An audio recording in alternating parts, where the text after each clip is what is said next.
For centuries, these walls have witnessed wars, kings and revolutions, yet they still stand strong. These are the fortresses that changed history. One battle, one wall, one stone at a time. In this video, we'll explore 10 fortresses that tell the story of our shared human struggle for power and protection.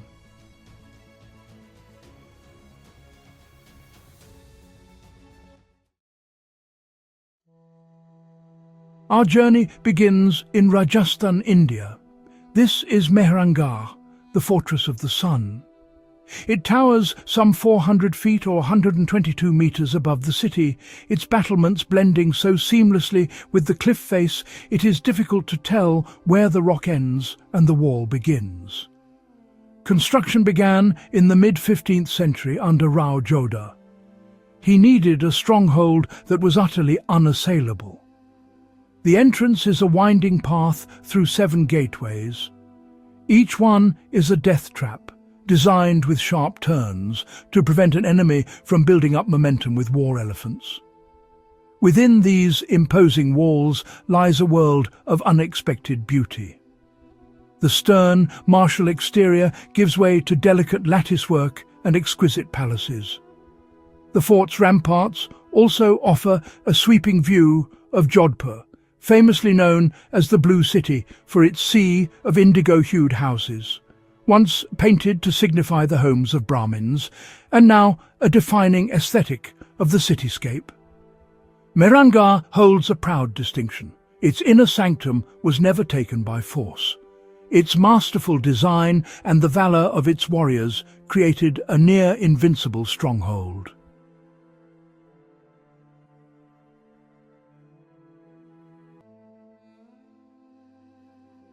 We travel west to the heart of Aleppo, Syria. Here rises a colossal brooding acropolis, the Citadel of Aleppo, a fortress that has become a hill, its foundations a deep archaeology of human history. The roots of the citadel reach deep into antiquity.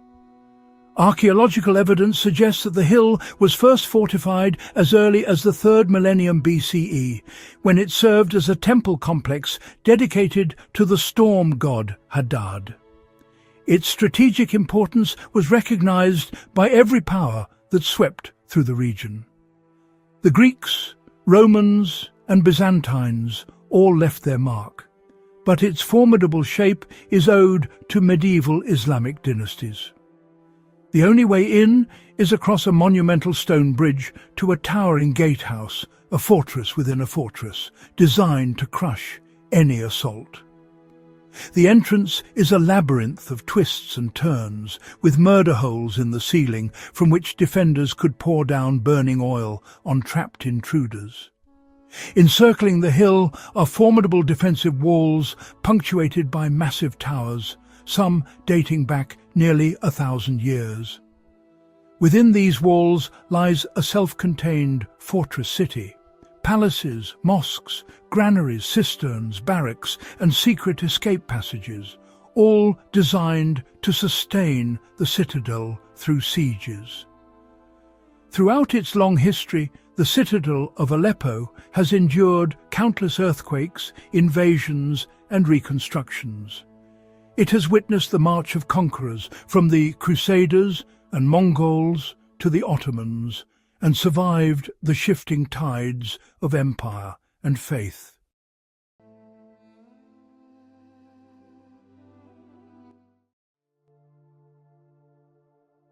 On the marshy plains of northern Poland stands a fortress of a completely different character. This is Malbork Castle.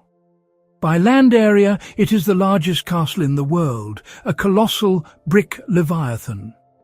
Built not of stone, but of over 30 million red bricks in 1274, it was the headquarters of the Teutonic Knights, a German Catholic military order. The castle is a masterpiece of layered defence, 3 concentric castles nested one inside the other. An attacker would have to fight through 3 fortified rings to reach the heart. Life within was rigidly structured, but the Grand Master lived like a prince. The fortress was designed to impress, showcasing the order's wealth and sophistication. The castle faced its greatest test in 1410. After a catastrophic defeat at the Battle of Grunwald, the surviving knights withstood a 2-month siege here, saving the order from annihilation. In 1457, during the 13 Years' War, the Teutonic Knights lost the castle to the Kingdom of Poland, which made it one of the royal residences. Destroyed in the Second World War, it was meticulously rebuilt. Today, it stands as a powerful symbol of resilience and a testament to the enduring will to preserve history.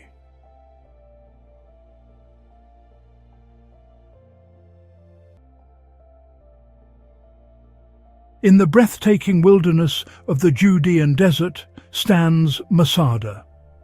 It is a place of desolate beauty and profound tragedy, the stage for one of the most heartbreaking last stands in history. Fortified in the 1st century BCE by the paranoid King Herod the Great as the ultimate refuge, it was equipped with opulent palaces and an ingenious water system. Vast cisterns, carved deep into the rock, could hold enough water to sustain 1,000 people for years. Perched nearly 450 meters or 1,480 feet above the desert floor, Masada was both an impregnable refuge and a royal retreat. Masada's most famous chapter, however, came decades after Herod's death, during the First Jewish-Roman War. In 70 CE, following the destruction of the Second Temple in Jerusalem, a group of Jewish zealots known as the Sicarii fled to Masada and made it their final refuge. But Rome could not tolerate such defiance. The 10th Legion arrived and, in a textbook display of military engineering, built a colossal assault ramp to breach the fortress walls.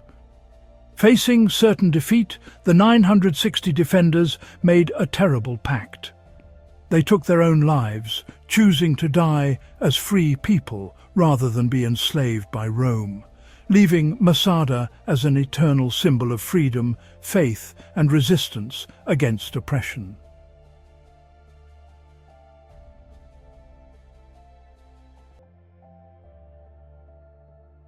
In the heart of Spain, we find the Alcazar of Toledo.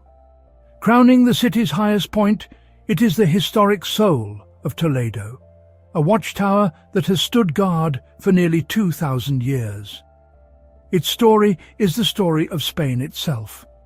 It has been a Roman fort, a Visigothic palace, a Moorish citadel, and a Spanish royal court, with each civilization building upon the last. Throughout its history, the Alcazar has been both a royal residence and a bastion of defense. It has survived fires, sieges, and reconstructions, serving variously as a royal court, a military academy, and even a prison. But its most famous chapter came during the Spanish Civil War. For 70 days, nationalist defenders held the fortress against a brutal Republican siege, a struggle that captured the world's attention. In a legendary tragic moment, the Republican forces threatened to execute the commander's son if he did not surrender. He refused. The fortress was not given up, and his son was shot. When the siege finally lifted, the Alcazar lay in ruins, but its defenders' resistance had already transformed it into a national legend, a powerful emblem of loyalty, sacrifice, and perseverance.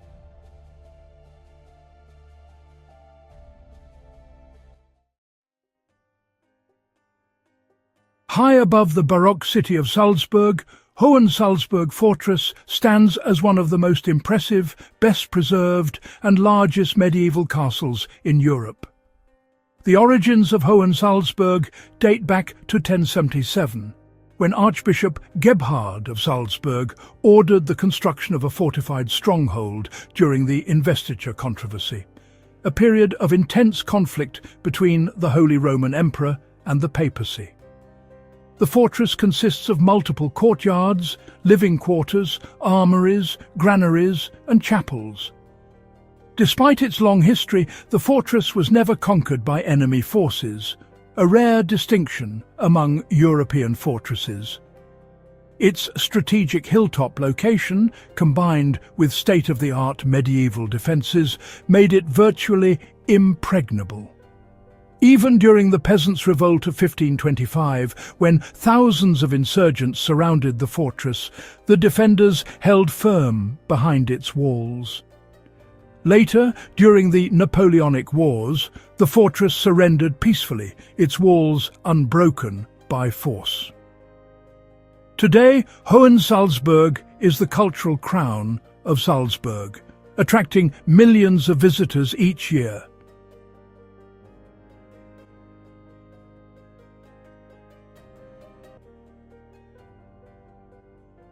Our journey now takes us to Texas, and a fortress of a very different kind.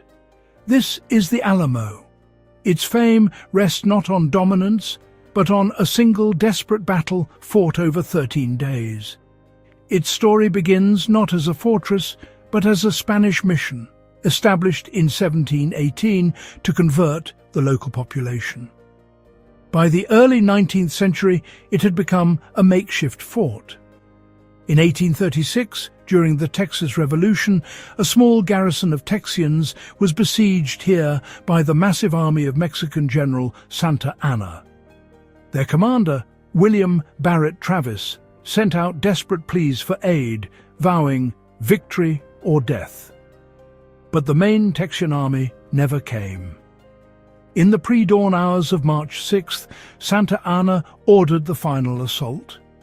The fighting was ferocious, and within a short time, almost all of the Alamo's defenders were killed. But from this devastating loss, a powerful legend was born. "Remember the Alamo" became the defiant rallying cry that would secure Texas's independence just 6 weeks later.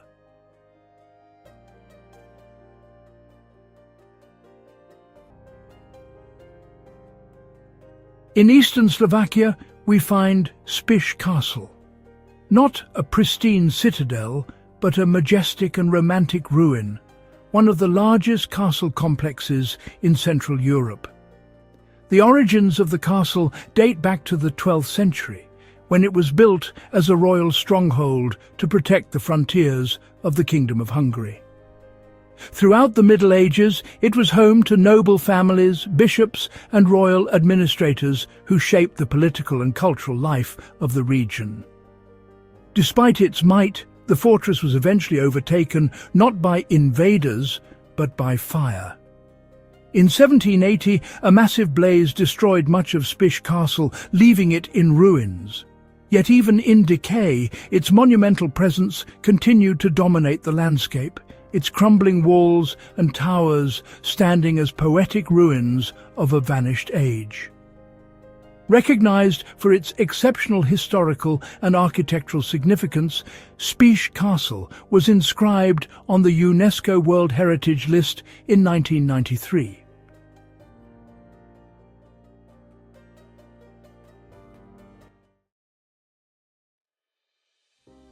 We return to Syria, to a fortress many have called the best preserved and most wholly admirable castle in the world. This is Krac des Chevaliers, the Castle of the Knights. Perched 650 metres or 2,133 feet above sea level, this mighty stronghold dominates the surrounding countryside with its concentric walls, soaring towers and commanding presence. Given to the Knights Hospitaller in 1142, they transformed it into the pinnacle of medieval military architecture. Its concentric design meant breaching the outer wall led attackers into a deadly killing ground. The entrance was a long vaulted ramp with twists and turns protected by murder holes. Attacking it meant facing a series of interlocking puzzles, each deadlier than the last. For nearly 2 centuries, the fortress was considered unassailable.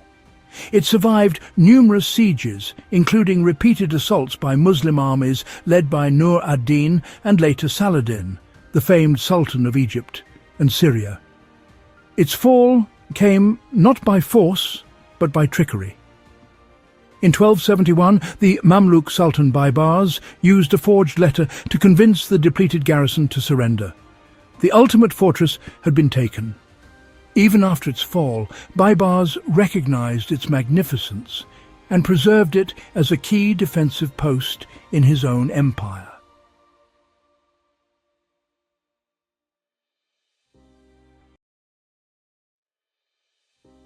Our final journey takes us to the edge of Europe, to a natural fortress of staggering proportions. This is the Rock of Gibraltar, known in antiquity as one of the Pillars of Hercules. Towering 426 metres or 398 feet above the sea, this massive limestone monolith has been both a strategic stronghold and a symbol of endurance for over 3 millennia. Its military history began with the Moorish conquest of Spain in 711 CE.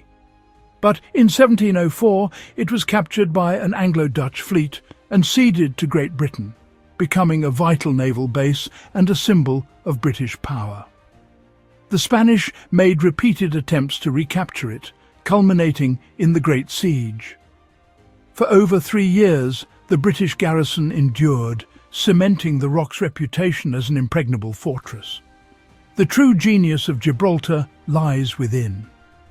During the Great Siege, defenders began tunnelling into the solid limestone, creating protected galleries for their cannons. This reached its apex in World War II, when over 48 kilometres or 30 miles of tunnels were excavated, creating a secret underground fortress city, complete with barracks, a hospital and power stations. The Rock became an unsinkable aircraft carrier, a hollow mountain playing a pivotal role in Allied victory, forever guarding the gateway between two seas.